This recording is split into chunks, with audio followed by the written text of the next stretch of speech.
Human consciousness is the essence that controls the entire body. It's the identity of a person, and without it, the body is nothing more than a lifeless collection of bones and muscles. But what would happen if scientists discovered a way to transfer human consciousness into different bodies? In today's special video, we're diving into a science fiction movie that explores this very concept. The story begins with Norris, the head of U.S. security, who is talking on the phone with his son. Norris holds a high position at the White House while his son serves in the Army. Just as Norris finishes the call, he sees breaking news on the television. A series of attacks have taken place across the United States. The U.S. military has already deployed forces to respond, and Norris's son is among them. Tragically, during the fighting, all the soldiers are killed except for one survivor, a soldier named Jack. 6 months passed since that fateful day, but Norris still can't shake the memory of it. Not only had many soldiers lost their lives, but his own son had also been killed. Now Norris is working closely with top officials on a groundbreaking new technology. The scene shifts to a detective named Walker who lives with his wife Angela and their daughter. One morning while Walker is having breakfast, he receives an urgent call from his colleague, Phil. Walker is asked to come to the office immediately because something big has happened. They need to question a soldier named Jack, who happens to be the same man who survived the attack 6 months ago. Walker and Phil begin interrogating Jack. Jack explains that he had gone to a cafe he often visited, but the day before, something strange occurred. He blacked out, and when he came to, everyone around him was dead. To his horror, the police arrested him, accusing him of being responsible for the massacre. Jack insists he doesn't remember killing anyone, and the entire situation feels like a nightmare he can't wake up from. Their boss, Doug, informs Walker and Phil that because Jack's story is so bizarre, the FBI is stepping in to take over the case. However, Walker is determined to get to the truth before the FBI takes control. He presses Jack to explain the blackout, hoping for a clue. But before Jack can provide any answers, he suddenly experiences another shock. Without warning, Jack grabs a pen and tragically takes his own life, stabbing it into his head right in front of them. Now things had taken an even stranger turn. Not only had Jack killed everyone in the cafe, but he also took his own life in front of Walker and Phil. Doug brushed it off, saying that Jack must have been mentally unstable, but Walker had a feeling there was something much bigger going on. Determined to uncover the truth, he confided in his friend Phil, promising to do whatever it took to figure out what really happened to Jack. Later that night, as Walker lay in bed, replaying the day's events in his mind, his phone rang. The call was from an unknown number. A man on the other end told him that if he truly wanted to know what had happened to Jack, he should meet him in the nearby park the next morning. Curious and uneasy, Walker woke early the next morning, telling his wife he was going out for a jog. Instead, he went straight to the park to meet the mysterious caller. The man revealed himself to be Professor Peterson, and he immediately told Walker that Jack's actions in the cafe weren't his fault. He warned Walker that there might be people listening and that he couldn't explain everything at that moment. Peterson handed Walker a small, secretive packet and quickly left. With his curiosity now at an all-time high, Walker began to dive deep into the case. From the list of people who died in the cafe, he discovered that one of the victims was a senator. It dawned on Walker that Jack might have been used as a tool to assassinate the senator, with the other victims merely collateral damage to make the murder seem like an ordinary attack. However, when Walker tried to open the pen drive from the packet, he couldn't access it due to a strong password. He knew he couldn't report this to his superiors, who knew who in his office might be involved in this conspiracy. So Walker turned to an old friend, a hacker, and asked him to crack the password on the pen drive. It would take time, so in the meantime, Walker decided to track down Professor Peterson with Phil's help. When they arrived at the professor's house, things took another bizarre turn. Peterson acted as if he had never seen Walker before, claiming that today was the first time they had met. Walker was baffled. Why was Peterson suddenly denying everything? Sensing something was off,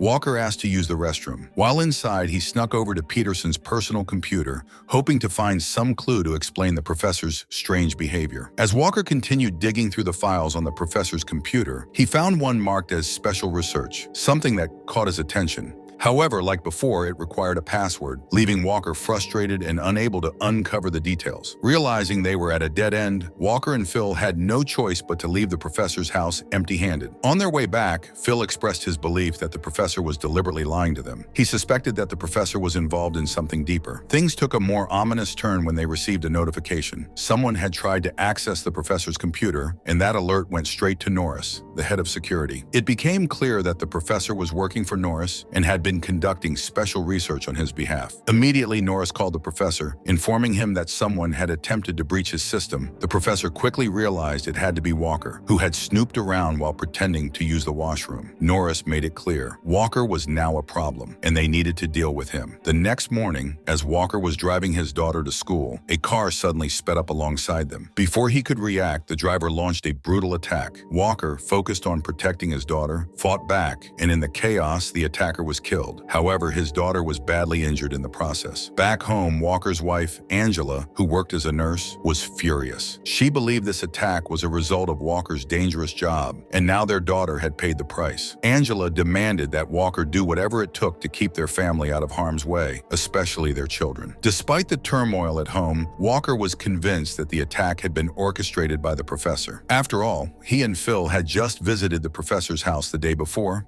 However, after further investigation, they couldn't find any solid evidence to link the professor to the attack. Walker's boss, Doug, insisted that without proof, they had no choice but to drop their pursuit of the professor. Walker was livid, knowing that they were letting a key player slip through their fingers. Meanwhile, Norris arrived to personally ensure the professor's protection. He discreetly told one of his trusted allies to keep the professor secure, hinting that they still had more to hide and needed to move quickly before Walker could uncover any more of their secrets. As Walker sat in his office, still piecing together the strange events, his hacker friend arrived with unsettling news. The friend handed back the pen drive, looking uneasy. He explained that he could no longer work on it. Inside the pen drive was research on nanotechnology, something so advanced that it had never been seen before. More troubling, the military had linked a tracker to the research, meaning any further attempts to unlock the pen drive would lead the military right to him. Walker, determined to uncover the truth, wasn't deterred. He assured his friend that he would take full responsibility for whatever consequences came their way. They had to know what was in that pen drive. Why did it contain research with military-level security attached to it? His friend hesitated but eventually agreed to proceed, though both knew the risk was immense. Meanwhile, at the professor's house, Norris confronted the professor. He had found out that the professor had given a copy of his research to Walker in the form of the pen drive. Norris, furious and seeing the research as too important to fall into the wrong hands, made a swift decision.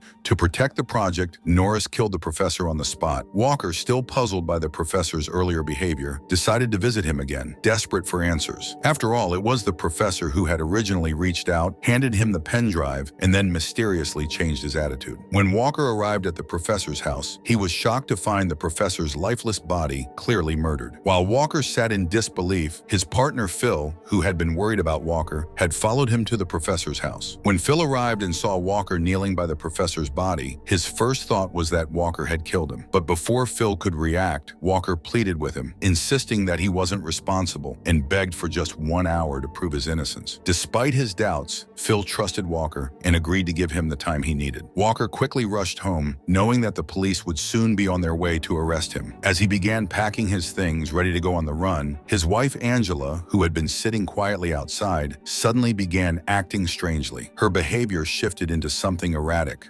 almost robotic, and without warning, she attacked him. Angela struck Walker on the head, knocking him unconscious. It was in this moment that the horrifying truth began to unravel. Angela's body had been taken over by someone else's consciousness, manipulated by an unknown force. This wasn't just about nanotechnology or hidden research. Something far more sinister was at play. Who or what had taken control of Angela would soon be revealed, and Walker's fight for the truth was only just beginning. Walker wakes up in a secret base where Norris brought him after he passed out. Norris immediately demands to know where the pen drive is, the one the professor had given to Walker. Instead of answering, Walker confronts Norris, accusing him of being behind everything: the deaths at the cafe, the professor's murder, and more. Walker asks why Norris is doing all of this. Norris, growing angry, admits that he had to sacrifice people to achieve something big. He claims they are working on something that will change the world forever. Walker reluctantly hands over the pen drive, but he still refuses to reveal any more information. Frustrated, Norris orders one of his scientists to begin the process on Walker.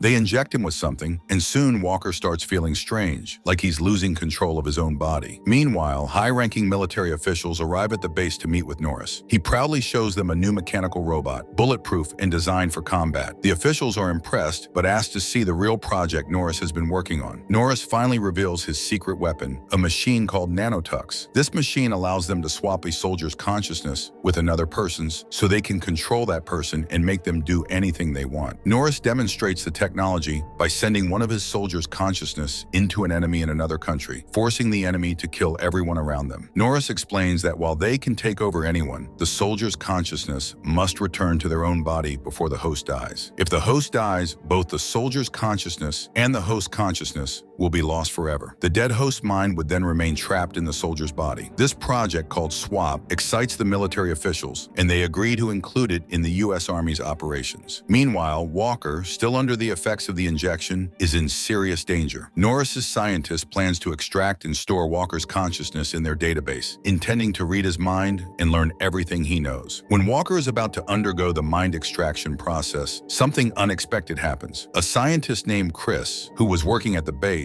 reveals a shocking truth to him. Chris explains that the professor who had originally given Walker the pen drive was not the real professor. In fact, Chris's consciousness had been swapped into the professor's body. He had done this to expose Norris's secret project to the outside world and ensure it would be shut down. Chris goes on to explain that he used to work with the military. At one point, his consciousness was swapped with a scientist who was dying, but the technology was still in its early stages. The swap didn't go smoothly, and Chris ended up stuck in the scientist's body. Since then, he has pretended to be just another scientist, all while discovering that Norris's project was far more dangerous than anyone realized. He knew that if this technology fell into the wrong hands, it could lead to global disaster. That's why Chris, using the professor's body, handed Walker the pen drive. He wanted Walker to make the project public and stop it before it could cause any more harm. Now that Walker understands the bigger picture, Chris frees him and reveals that Norris has been eliminating anyone who opposes the project. Chris explains that among the victims in the cafe, there was a senator who had been against Norris's plans. To eliminate the senator, Norris used his technology to transfer one of his soldiers' consciousness into Jack, forcing him to kill the senator and everyone else present to make it look like a random attack. That's why Jack had no memory of the murders. It wasn't really him who committed the crime. Once the senator was dead, Norris had Jack killed to cover up the truth. Walker and Chris realize they must act quickly to stop Norris for good. Chris tells Walker that the only way to destroy the project is to reach the lowest chamber of the base and destroy the main data. Since the professor is no longer alive to continue the research, erasing this data would ensure that no one could ever recreate the technology again. Meanwhile, the hacker had successfully accessed the pen drive and was copying its data when Norris's men traced the military tracker embedded in the drive. They tracked him down and a confrontation ensued. The hacker fought them off and managed to escape, taking the pen drive with him. He fled to the police, who were already searching for Walker. As the police began investigating, Phil, who had been tracking Walker's phone, realized that Walker was in a military bunker. The hacker revealed the full contents of the pen drive, exposing Norris's entire operation. It became clear to everyone that security head Norris was responsible for all the chaos, and they needed to act fast to save Walker and stop the project. At the same time, Walker and Chris had reached the main room of the bunker,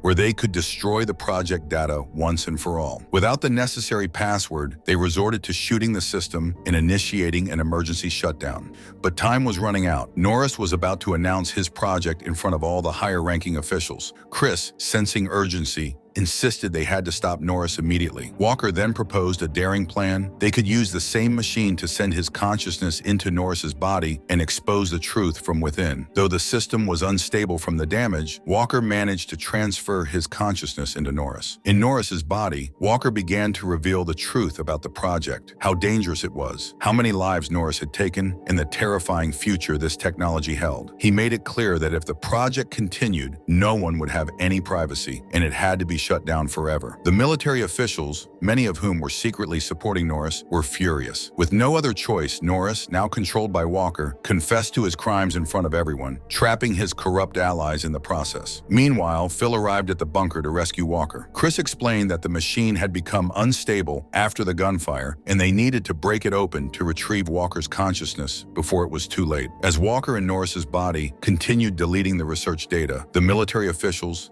desperate to cover their involvement, shot at Norris. But just in time, Phil managed to break the chamber and extract Walker's body. Walker's consciousness returned to his own body right before Norris's death, narrowly avoiding being trapped forever. With Norris dead, his consciousness was destroyed, and the swap project was on the brink of collapse. However, their troubles weren't over yet. Norris's robot, which was bulletproof, traced them and attacked. Despite their best efforts, they couldn't stop the robot, and it was about to kill Walker. In a heroic moment, Chris sacrificed himself to save Walker. Seizing the opportunity, Walker struck the robot at its weak point and dismantled it. With the immediate threat neutralized, Walker and Phil managed to escape just as the police arrived. The police, now fully aware of the truth, began arresting everyone who had supported Norris in his project. Norris, along with his research, was destroyed, ensuring that Project Swap could never be restarted. In the aftermath, Walker thanked his hacker friend for his invaluable help. With the ordeal behind him, Walker decided to take a well-deserved break and spend time with his wife and daughter. He left the chaos behind, ready for a peaceful vacation. And with that, the story comes to an end, with the dangerous technology dismantled and the world safe from its threat. Thanks for tuning in, guys.